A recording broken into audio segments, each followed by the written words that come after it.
Hey, what's up guys? My name is Michael Westbrook. Today we're taking a closer look at the Digitech Hammer-On. We're going to go through all the sounds and features in this thing, and I'm going to tell you why I think Digitech has done it again and created a new modern classic. All right, let's get into it.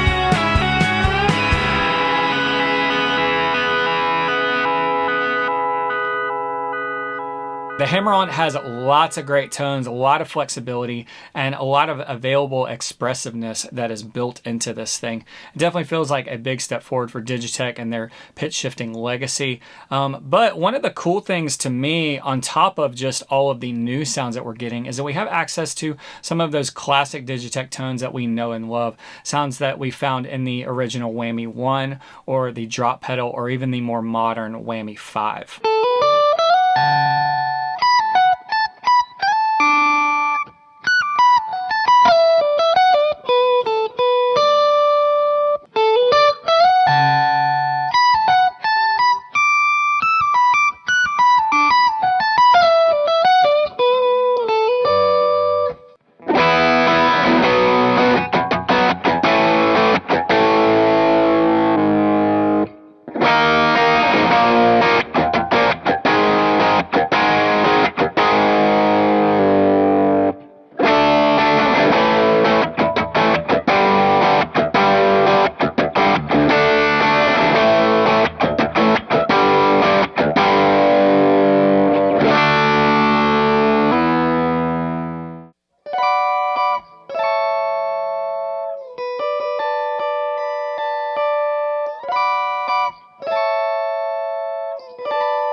All right, let's take a closer look at the Hammer-On. We're going to explore the different modes and the different features found on each mode.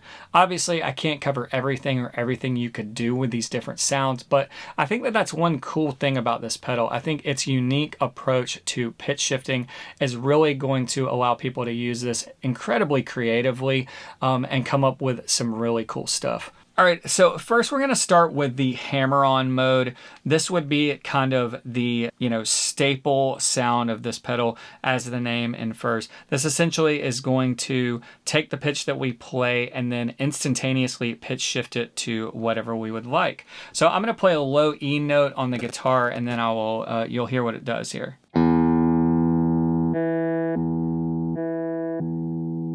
So that's an octave up, and then on our left foot switch we have another option there.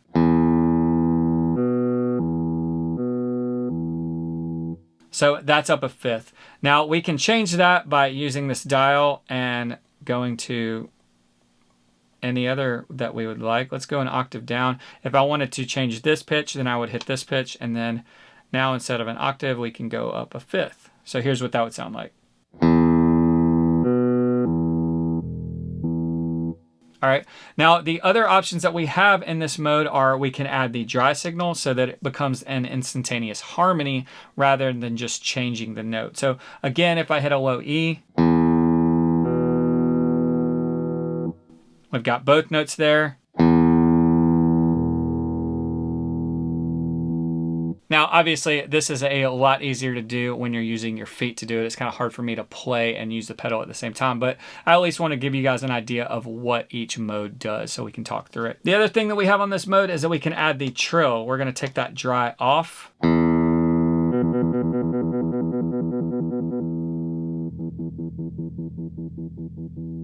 Now we can change the tempo of this by either doing it here. You can see the light gets faster.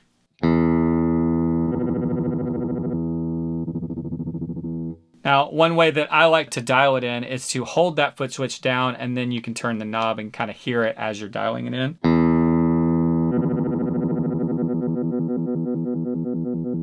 Now, the other cool thing about this pedal is that you can actually do tap tempo on this as well. If you hold the Trill button, then those lights start blinking, and then the Trill button becomes a tap tempo button. That becomes an easy way to get your tempo dialed in there. All right, let's go to the next mode here.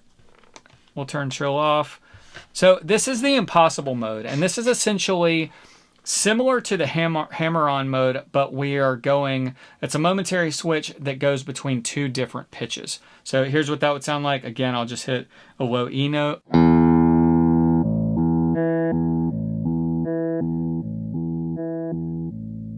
So we're just cycling through those two pitches that, again, are user definable. And then pitch 1 is just a straight hammer-on. The cool thing about this pedal is that with the two different foot switches, we essentially can dial in different options. It makes it a lot more versatile, and you can get a lot more mileage out of that. Instead of just having one setting, you can kind of have multiple settings. So we can also do the Trill here. Again, we're going between all those sounds. And of course, we have the dry that we can add in here as well.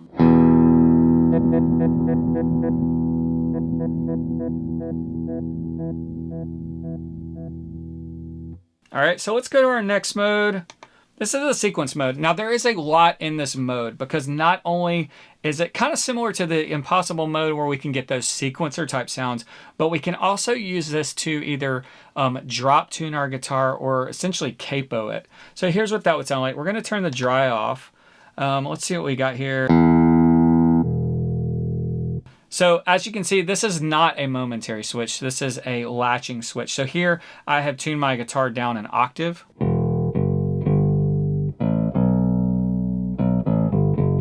All right, now if I hit this again, then I'm gonna go to the next note in the sequence. Here I have an octave up.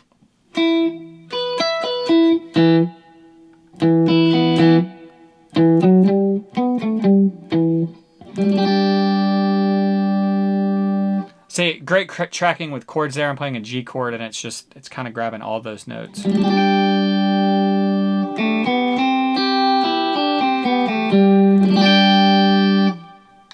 All right, and then we're back to our original kind of dry sound. Now, the cool thing and one usage for this in a live setting for me would be, say I had multiple songs where I needed to essentially retune my guitar. So let's do, we're gonna go to this the first one there. Let's say we wanna go down just a half step. So that would be down a half step. All right, and then say another one I needed to capo up a full step. So this is essentially where I could foot switch in between these different drop or capo settings. That's my original octave sound there. So a half step down, and then a whole step up.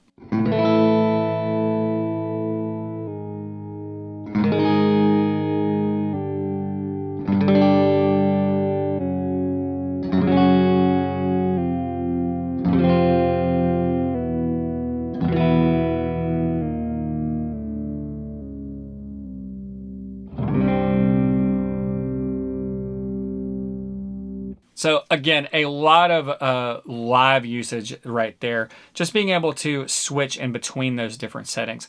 I think that would be super handy for guys who use drop pedals, just having the flexibility to change settings on the fly. So again, we've got the ability to do a 2 sequence, a 3 sequence, and a 5 sequence. Here is the 3 sequence.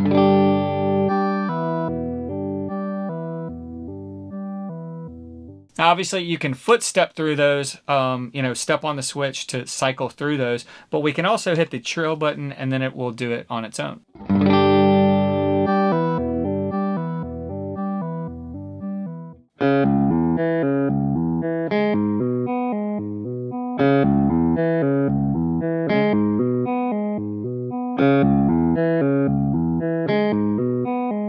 Now, we can also add our dry sound to that.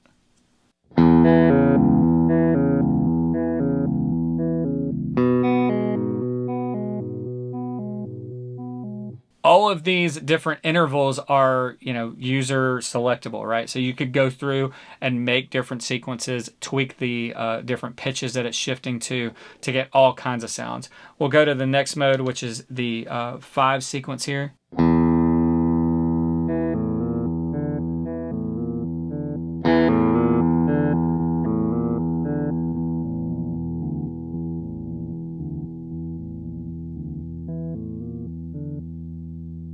So as you can see, there's a lot of flexibility with this mode as well, because we have our initial sequence here, right? All right, and then we have the ability to change that by a certain interval. So this one's on with the trill, so that's going.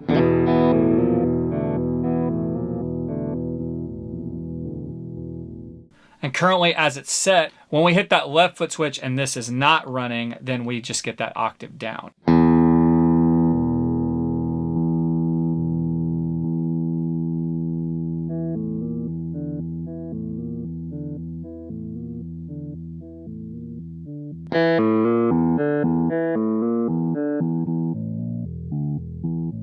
I mentioned earlier in this video, I think this pedal is going to be a new modern classic. And I want to expound on that idea a little bit, tell you guys why I think that is. One, I think this pedal offers a ton of value and a lot of flexibility. I think whether you're using it in more of a utility form to change the pitch of your guitar, similar to a drop pedal, it does everything that the drop pedal does and more. It kind of essentially allows you to cycle through these different preset settings to give you, more than one sound if you're using it in a live setting. I see the drop pedal a ton on working musicians' boards to quickly change the pitch of their guitar. And so I could see a lot of guys moving to this just because of the flexibility of those kind of presets that you can find in the sequence mode. Now, I think another reason is just because this thing is a very expressive pedal, and it does that in a way that's really unique and I'm not sure is offered anywhere else. I think the ability to hammer on not only single note, but chords and kind of create really interesting parts that otherwise you couldn't play. I think there's going to be a lot of amazing music made with this pedal. From just the kind of standard hammer-on mode to that sequencer mode and the impossible mode.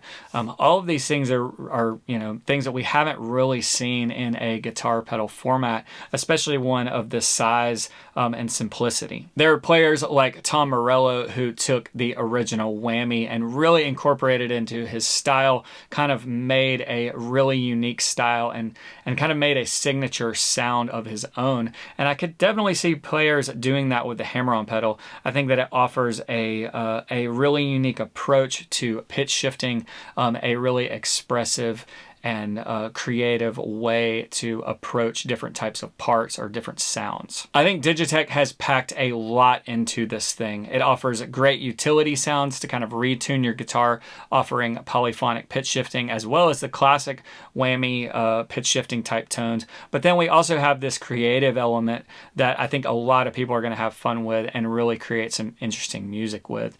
I think because of this, this is the next step in the evolution for Digitech. And I could see a lot of people jumping on board with this thing. I think it's a lot of fun.